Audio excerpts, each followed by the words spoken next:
Production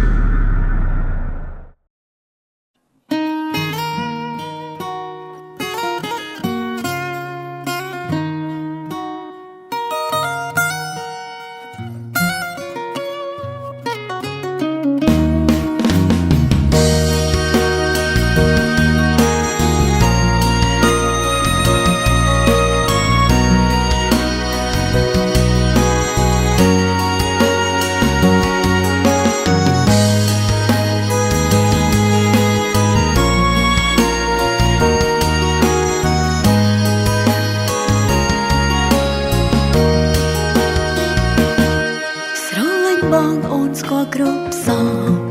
រឿងកំសត់នឹងរឿងរីករាយមានទឹកភ្នែកមានសោយសប្បាយចិត្តកាយតទួទាំងអស់ប្រច័នឆ្លោះអន់ចាគូជីវិតតែមានទំនោរខាងគ្នាបាយគ្នាយំរួមគ្នា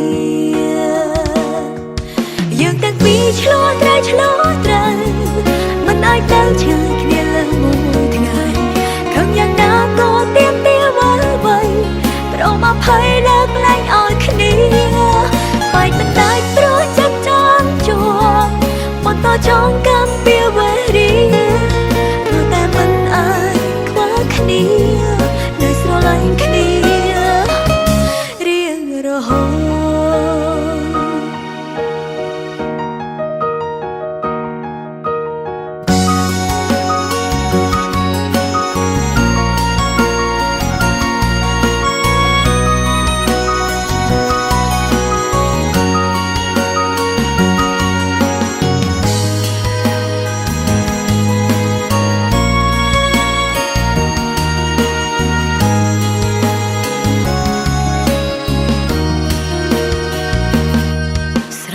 បងអូនស្គាល់គ្រប់សពរឿងកំសត់នឹងរឿងរីករាយ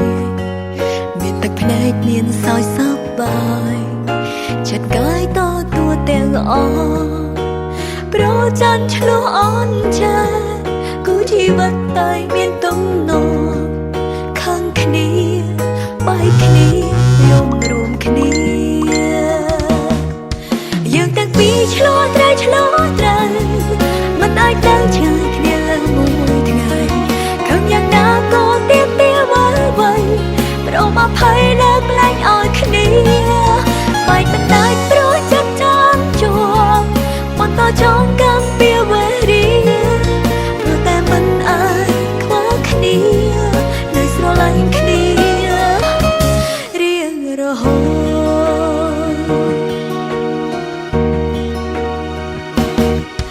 យើងទាំងពីរឆ្លោះត្រូវមិនអាចទៅជឿគ្នាលើមួយថ្ងៃខំយ៉ាងណាក៏ទៀមទាវល់វៃប្រមភ័យលើកលែងឲ្យគ្នាបែកមិនដាច់ព្រោះចិត្តចង់ជួបបន្តចងកម្មពីវេរី